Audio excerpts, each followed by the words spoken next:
Oh my God. Like, oh my God. I just watched the movie Citation. Okay, I didn't just watch it. I watched it yesterday, actually. And I mean, I've been thinking about the movie and I just felt, oh, well, why don't I just do a reaction to the movie, not necessarily a review, because a review would be really, really extensive and I don't want to give a spoiler. So I just want to react to some things in that film. That film is phenomenal. I don't want to talk in the past tense now. It's phenomenal because it's a new movie. It just came out on November 6th on Netflix, and it's still showing. I think it's #1 now on Netflix. People are watching that movie and it's worth every second of the 2 hour 30 minutes. I mean, the last time I sat through that length of time to watch a movie was when I went to the cinema to watch King of Boys. And yes, I wasn't disappointed at all with King of Boys. I spent time, in fact, I went to the cinema to watch it twice, because the first time I couldn't finish because I had to do school run and all of that. But let me not digress. This is about Citation, the movie. That movie is fantastic. Kunle Afolayan delivered as usual. And the cast, oh my God, those people as in, look at Temi Otero. That's her first time acting a movie, and I just felt the Moremi character, like I felt that character in her, the way she delivered from her facial reaction. You need to see the panel sessions and how she was like angry at the lies and how she was frustrated and how she was innocent with Professor Lucien, and how she was, everything was just reading on her face. And I think she's like a perfect cast for that role. She's perfect. She's just, Moremi in the movie is a smart, young, intelligent, brilliant postgraduate student who was just 20 years old, who was smart and all of that, but naive. She had schooled in the abroad, and she just came probably, I mean, that was not in the dialogue, but I'm just thinking for the writer that, okay, they just wanted, maybe, it's one of those parents whose children have gone abroad and they just want them to have a Nigerian experience and say, okay, why don't you just do your postgraduate in Nigeria and then, see how it goes. And then she found herself in a university in Nigeria, and she was new to how things worked, and so she met this professor whom she sort of admired, because she admired his academic prowess. This guy had 2 master's degree, graduated first class at the age of 17. The story was relatable to her, and he had worked in the UN, and that's her aspiration as well. So she saw a sort of mentor in her, and the man then began to put her in, positions. Of course, he created those situations, but then she didn't know, innocently as a naive, 20-year-old, she began to fall for it. And, but when it mattered, Moremi spoke up, and in the face of challenges from her friends, her boyfriend, the university community, everybody had already judged her even before hearing her own side of the story. And this is what happened. So this story is really, really relatable. It's an everyday occurrence in the world, in Nigeria, in Africa, and then in the world. We find people, this power play. It doesn't necessarily have to be a university setting. It happens everywhere. People are judged. People are maltreated because of their gender or the color of their skin. So the character Moremi speaks to me. And then the movie itself speaks to a lot of issues that are going on in our society today. And you'll agree with me that, if they started shooting that movie, many months ago, yet it's still very relevant. And I believe it's going to be very, very relevant for a very, very long time. Because guess what? Moremi was the first to speak up. Not really the first to speak up. If you watch from the first scene, you see what happened. There was a female student who was in a similar situation, but then she took laws into her hands. Her self-help approach boomeranged at the end of the day. Professor Grillo, it was set up, and then it was saying, oh, I'm a Christian. No, please, you didn't know you were a Christian before you were asking for sex to give a student grades. But you know what I'm talking about. So there was a wrong approach in the beginning by a previous victim, and then this present victim, Moremi, came and stood up, spoke for herself, and then she ended up speaking for several other people who had been in similar situations in the past. Are you thinking what I'm thinking? Really, the oppressed and the oppressor, and tactics and strategy that the oppressed can use to expose the oppressor. There's so many ways that we can achieve this goal at the end of the day. Some people have done it different ways in the past. We can do it in a different way now by thinking outside the box. But let's use what we have. There are some things we have that our oppressors don't have. We will use it and we will win. So Moremi speaks to every situation that we, everyday situation that we find ourselves in. And for me personally, I sort of relate again, on another level, apart from, being a female. That movie was shot in Obafemi Awolowo University, and I went to Obafemi Awolowo University, Great Ife. I took lectures in those lecture halls that were being shown. I read in the Ezekiel Oluwasomi library, and so it brought, feelings of nostalgia to me. Although those wall paintings, those graffiti on the wall weren't there when I was there, but it's such a beautiful delight. It makes me want to visit Ife once again. Maybe I'll find time to do that. But it was shot in a university, and then the significance of even the set itself. There's a recent, not so recent occurrence. The professor remember with a female student, see how it turned out, and see how the university handled it, and see how the story has come to life. And remember the Kiki Modi story, investigation with BBC Africa, is it BBC African Eye, on sex for grades in Nigeria and in Legon in Ghana. And you see how that's so. These stories have been told, and will continue to be told until people are trying to make a difference, either by protesting on the streets, or by making movies, or by writing books, or by writing poetry, or by making flyers. We are telling these stories, and I'm so excited with how the writing, I think, was written by Tunde Babalola. I'm not sure. I think so. And how Kule Afolayan brought the story to life as a fantastic director that he is. And see the cast. See Iniedo. Gloria, why did you betray your friend now just because of a man? But we see these things. You don't really know your real friends until you find yourself in trouble, in a very, very bad situation, just like Moremi found herself in that movie. And there's so many, many, many lessons to learn. First thing, in terms of criticism, I've seen people react, and I have reacted as well. I had to react on a friend's page, and I think on Kule Afolayan's page, when somebody said, "Oh, Temi Atadala, that movie is fantastic. However, he didn't like the way she spoke Yoruba." Excuse you.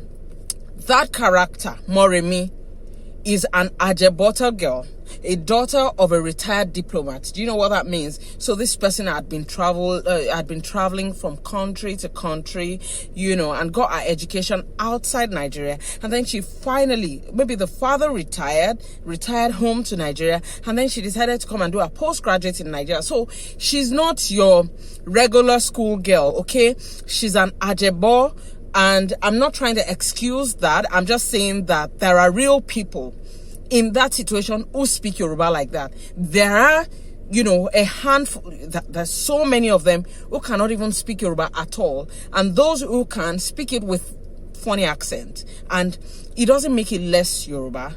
It just means, hey, encourage these people. At least they're trying to speak it. So it is real. That's how my son speaks Yoruba. He speaks Yoruba with whatever accent. I don't know what that, but that he's speaking Yoruba, even if it doesn't sound like the normal, Oruko Minimoremi Oluwa, but she spoke it. And that's how people who fit that character in that movie will speak it. So as far as I'm concerned, I'm not even looking to the personal life of the person who played the role in that movie. I'm looking at the character in that movie. That is how it is very real for that character in that movie. And I think it was deliberate. I don't think it was a flaw. If they wanted her to speak Yoruba with a Yoruba accent, I'm sure they would have taught her. And yay, her French was fantastic. Makes me want to learn French over and over again. I took French classes, but I've used it to eat amala. All I remember now is Qu'est-ce que aujourd'hui? Qu'est-ce que aujourd'hui? See me speaking French with Yoruba accent. You understand what I mean? So, hey, let's let the girl breathe. Another thing, anyway, that I will pick as a flaw in that movie is Professor Lucien's hair. Yes, I know that, we have academics who have tacky hair who don't even take it. I mean, I had one who taught me. He's very relatable, he's realistic, but we could see the patch on the back of his hair. So even though you want to show that the hair, that's his style and all of that, because exceptional academic brilliance can also mean eccentricism, isn't it? No offense to anyone, but the hair could have been better done. That's just what I have to say. But in terms of everything else, the sound was fantastic, was perfect. And then the soundtrack, the music, sometimes it made me want to cry. I heard the voices of Adekunle Gold, I heard Antimi. Then there was this Yoruba version, I think it's a Benin version of Yoruba that was playing in the Senegalese scenes, and those were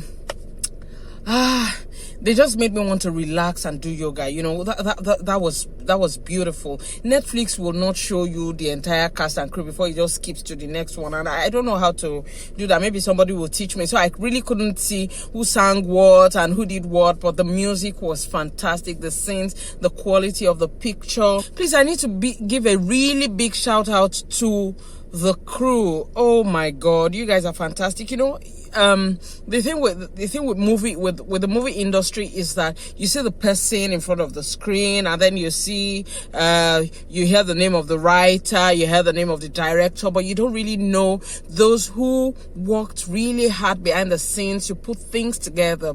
The sound people, the director of photography, the set designer, the costume designer, the makeup artist, the transport people, the utilities people, the people who feed them, the people who just make the actors comfortable so that they could give their best in front of the camera. Please, you guys are fantastic. You did a very, very fantastic job. Kunle Afolayan. I give it to the director as well, because it's a good director. A great director is one who knows how to bring out the character from a different personality. The quality of cast, Joke Silva, well done, Mama Ibukwa Woshika, you're fantastic. It was just as if you were born to do this, and then you were the boss, madam. And then when that stupid professor, Jean, sorry, I'm not talking to you, I'm talking about your character. That stupid professor now stood up and said, I have 2 masters, I have 12 fellowships, and so what? And then the mama said, excuse me, I have 2 PhDs and 23 fellowships with global organizations. Please check that out. Women can do it. Professor Lucien, Jimmy John Louis, you did a great job. You delivered that role well. As in, you're that character that one would love to hate. And Sadiq Darbar and all the other actors did a fantastic job. Yomi Fashlansa was there, very cool, calm, doing the devil's advocate. And Uncle Gebu, no, I will give it to you for the stunts, the karate stunts. That was great. There is one more thing that movie spoke to, and it is the notion, the thought that people just have, when there's a victim of sexual assault, the first question they ask is, what did you do? The focus is on the victim. You don't even question the perpetrator of the act. And then you're looking at the victim and you're like, okay, so what were you wearing? Didn't I warn you? I don't want to give spoilers, but uncle boyfriend, what were you thinking? Saying, I warned you. Yes, you warned her, but then she was naive. She's not street smart like you. This girl has not been on the street. She doesn't know the real world. And then what the best you could have given, in fact, the least you could have offered her then was just your your support that, okay, I know I warned you and you didn't know. Okay, this is how to go about it. And you just left her.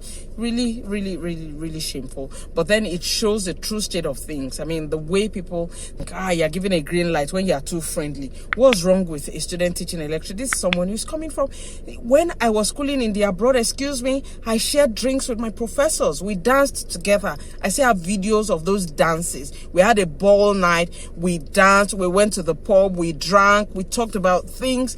And there were no strings attached. I mean, all the postgraduate students, all of us, you call them by the first name. You can see your vice chancellor strolling, running to catch a train, and you're carrying a bag, and you're not running after him to go and collect his bag, because that is the abroad. But when you come to Nigeria, things change, and some people don't know this. Somebody who has gone, who has studied, who went from this private secondary school to that private primary school to that private university, and then to that university abroad, and then comes to Nigeria and finds themselves in, I won't mention any name of any school, but a state or federal university.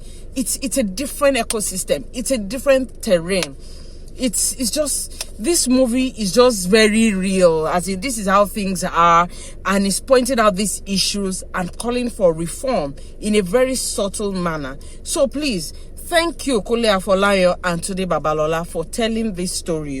Thank you to all of those who have told the stories in the past, and thank you in advance to those who are going to be telling these stories in the future. We will remember, we will learn from it, and we hope that more people come up and speak up. There should be justice. There must be justice for everyone who has stood up against one form of oppression or the other in Nigeria. So my people, go and watch Citation on Netflix. I am also going back to watch it again. And then you can please leave your comments in the comment section. Let me know what you think. Let me know if you have, if there's any other movie you want me to react to. Please let me know. I'll be happy to do so. I have a couple of them on my list now anyway. But it will be nice to hear from you. And please subscribe. Subscribe, that will encourage me to want to do more. There's so many things to talk about. It's the first time I'm doing anything on movies. There's going to be more coming. I mean, I find this really exciting. I think I'm going to be doing things like that. Thank you. My first one-on-one contact with Professor Ndiare was after a tutorial class. Scholars, we are in the presence of academic royalty. So what's your name? Moremi. Moremi. I'm not asking for your all of residence, I'm asking for your name. Orúkọ mi ni Moremi. Faut voir que vous aurez un souci avec votre voiture. Vous parlez français?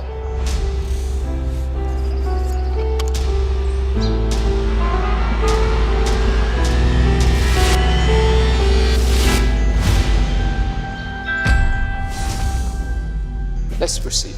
It was she who offered sex to me. She was infatuated by this man. There was no infatuation. She wanted to indulge me.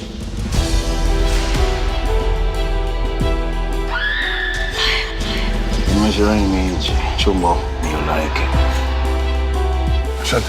Bonjour, professeur. You've become the poster girl for every woman with a grudge against the male lecturer on this campus. They all think they can swim until somebody drowns.